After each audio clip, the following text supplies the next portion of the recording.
Oke, di video sebelumnya kan kita sudah ngebahas nih tentang benar nggak ya kalau mau melahirkan di rumah sakit itu harus nunggu sampai pembukaan 7. Nah, di sini sih kalau saya lihat komen-komennya ternyata banyak juga kekhawatiran ya dari bunda-bunda sekalian mengenai aduh ini gimana nih nanti saya melahirkannya kalau nggak ditanggung BPJS dan sebagainya.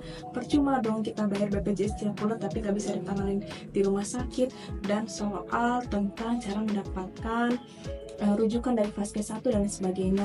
Nah gitu ya. Nah, nanti coba kita ulik satu persatu ya Bun ya. Oke, yuk kita bahas. Oke, di sini sebenarnya sih saya akan ngebahas sedikit ya mengenai apa ya, perencanaan persalinan mungkin ya Bun ya. Karena kan di sini banyak bunda-bunda sekalian yang punya BPJS, punya asuransi, atau bahkan yang nggak punya asuransi atau BPJS sama sekali, bingung nih gimana ya untuk mempersiapkan persalinannya gitu, baik mau di bidan, di puskesmas, atau bahkan di rumah sakit gitu ya.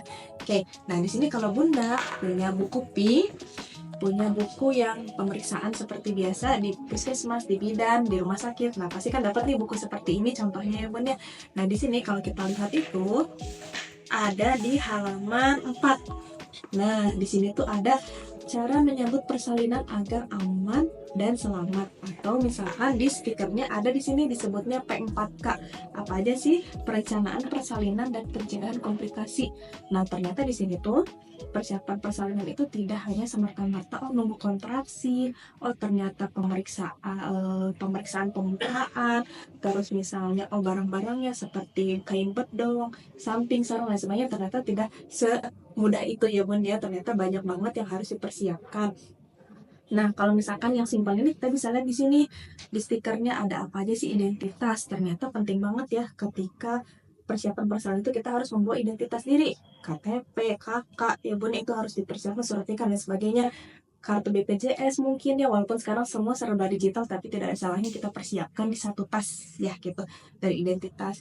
Terus kedua, Bunda harus tahu kapan taksiran melahirkannya ya gitu. Jadi pas kontrol, setiap kontrol selalu ditanya, selalu diingat, di reminder lagi kapan sih taksiran persalinan Bunda.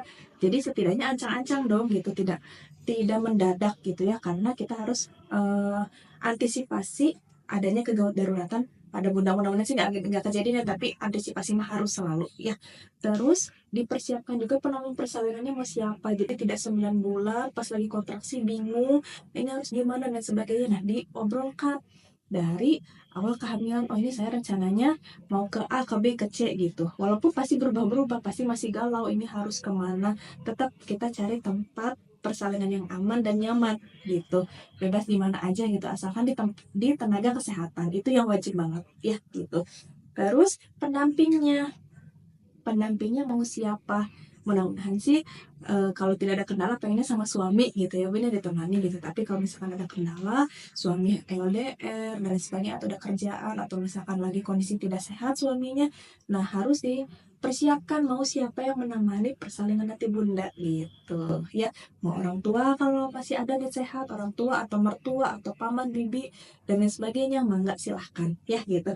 Oke, transportasi juga tidak kalah pentingnya ternyata ya. Jadi kita harus mempertimbangkan nanti dari rumah ke fasilitas kesehatannya mau naik apa.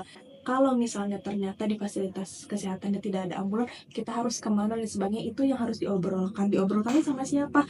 Tempat kita periksa atau tempat kita kontrol kehamilan secara rutin, itu harus diobrolkan ya. Misalnya kalau ke rumah sakit kita ngobrol nanti antisipasinya seperti apa. Kalau di rumah sakit kan sudah aman ya, mudah-mudahan alatnya standby, dokternya standby. Nah, kalau misalnya di puskesmas atau di bidan, itu yang harus kita persiapkan dan pertimbangkan gitu.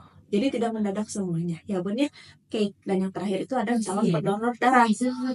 Nah, kita itu sebenarnya pengen banget sih proses persalinannya itu lancar semuanya, aman dan sehat ibu dan bayinya gitu ya Bun ya. Tapi tidak menutup kemungkinan tetap saja ada kejadian kegawat daruratan. Nah, salah satu yang paling parah dan paling banyak itu, dan yang menyebabkan kematian paling besar itu adalah perdarahan pada ibu saat bersalin gitu, atau sesudah bersalin. Nah, itu yang paling bahaya ya Bun ya. Nah, kalau misalkan kita sudah keluar darah banyak, otomatis yang digantinya juga harus darah lagi dong gitu ya. Nah, suka ada kasus misalnya sudah ada di rumah sakit, ibunya sudah kehabisan darah, ternyata darah ibu tuh golongan darahnya tuh stoknya lagi kosong. Nah, di bank darah kosong, di PMI kosong. Nah, makanya kita harus siapin calon pendonor darahnya siapa. Karena ada aja sih kejadian kayak gitu tuh, kita harus tetap antisipasi. Ya, walaupun kalau misalnya ternyata harapannya sesuai dengan rencana, lahirannya lancar, semuanya aman, ya nggak jadi masalah. Tapi antisipasi tetap sih harus nomor satu. Ya, gitu ya Bun ya.